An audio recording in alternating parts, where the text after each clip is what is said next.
काफ़ी बड़ा झटका है क्योंकि जिस तरीके से रतन टाटा की अगर बात करें तो रतन टाटा जो है सोशल मीडिया में भी काफ़ी एक्टिव रहे, चाहे इंस्टाग्राम हो या फिर एक्स का हैंडल हो, उसे भी कई बार जो है वो अपनी निजी ज़िंदगी के बारे में भी कई बार वो लिखते आ रहे थे। साथ में ही वो ये भी ज़िक्र करते थे, आज की युवा पीढ़ी को भी काफ़ी मैसेजेस उसमें देते थे कि किस तरीके से आपको काम करना है, किस तरीके से ज़िंदगी में आगे बढ़ना है, बिज़नेस करना है तो कैसे करना है। इस तरह की कई सारी टिप्स जो है वो देते हैं। रतन टाटा के बारे में कहें तो जो है कई बार जो है उदवाड़ा जो पारसी समुदाय का एक प्रमुख स्थान है गुजरात में, वहाँ जी। पे भी वो जाते थे। वहाँ जो पारसी लोगों की अग्यारी थी, वहाँ पे भी वो प्रार्थना के लिए जाते थे। उसके भी कई सारे फ़ोटोज़ वगैरह जो है वो सोशल मीडिया पे हैंडल करते थे।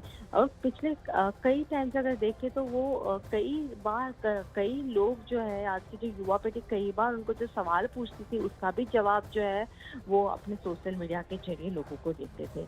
रतन टाटा की अगर बात करें तो पिछले 2 साल पहले ही जब है उन्होंने टाटा समुदाय की जो जिम्मेदारी थी वो चंद्रशेखरन को दे दी थी जी। और चंद्रशेखरन ही जो है वो पिछले कुछ समय से जो है पूरे ग्रुप को हैंडल करते थे, वही वो देखते थे।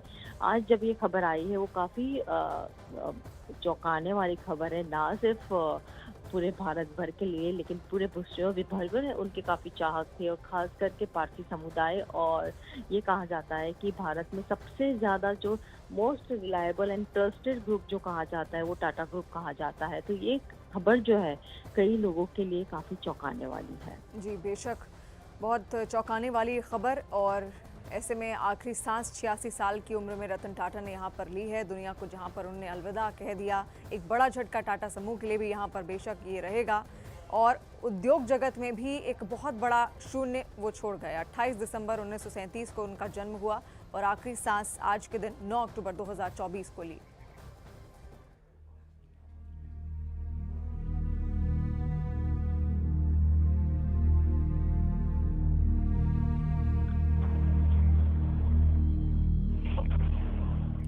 तो 86 साल की उम्र में रतन टाटा ने यहाँ पर आखिरी सांस ली है और 1937 में उनका जन्म हुआ था। और जब वो 10 साल के थे तभी उनके माता पिता अलग हो गए थे। तब से उनकी दादी जो थी उन्होंने ही उनका पालन पोषण यहाँ पर किया, वो उनके भाई। और उसके बाद मुंबई में अपनी पढ़ाई उन्होंने पूरी की। उसके बाद फिर वो यूएस जाते हैं, यूएस में रहकर वो वहाँ के कॉलेज में रहकर अपनी पढ़ाई पूरी करते हैं। फिर भारत आते हैं और टाटा समूह की कमान उनकी ओर से संभाली जाती है, जहाँ पर एक एक बारीकी उनकी ओर से यहाँ पर संभाली गई, क्योंकि ये विरासत भी उनके लिए थी। 1990 में कमान संभालते हैं और 2012 में वो टाटा समूह के अध्यक्ष पद को छोड़ देते हैं। उसके बाद सारिस मिस्त्री को एक कमान यहाँ पर दी जाती है। तो धीरे धीरे कर कर उन्होंने टाटा समूह को एक नई ऊंचाइयाँ यहाँ पर दी, नई ऊंचाई पर वो ले गए और एक नई नई उपलब्धियों की ओर लगातार वो अग्रसर होते चले गए। उनके जो विचार हैं वो भी बहुत ज़्यादा ऐसे हैं जो आज की युवा पीढ़ी को भी प्रेरित करते हैं।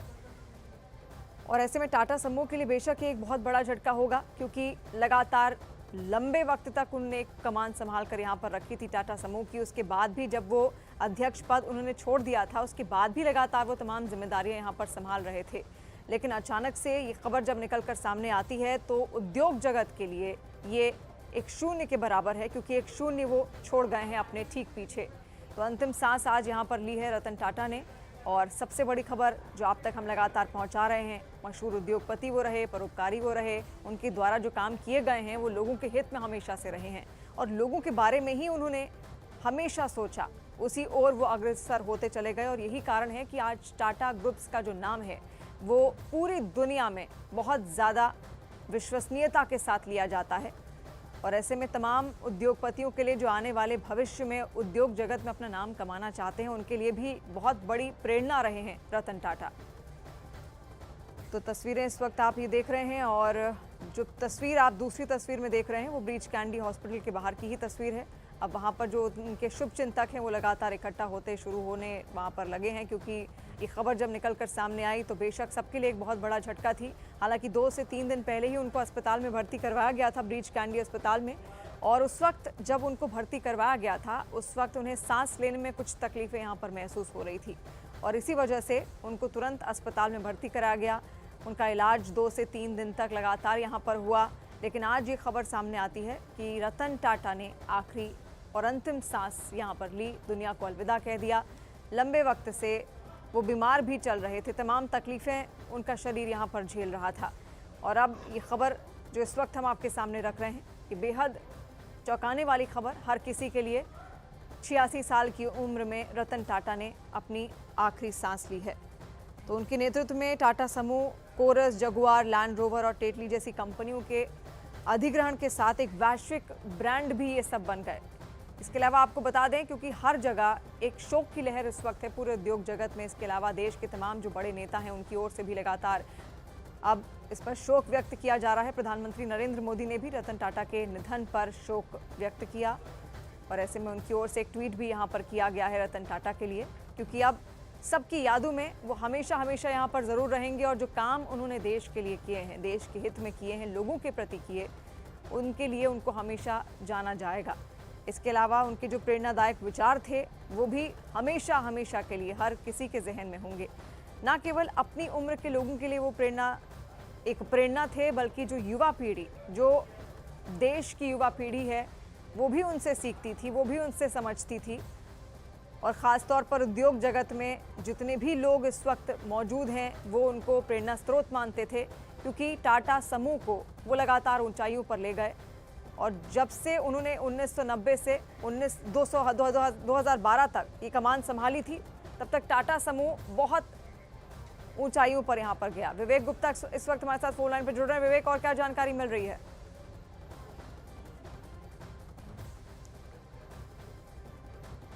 विवेक, आप तक आवाज पहुंच पा रही है?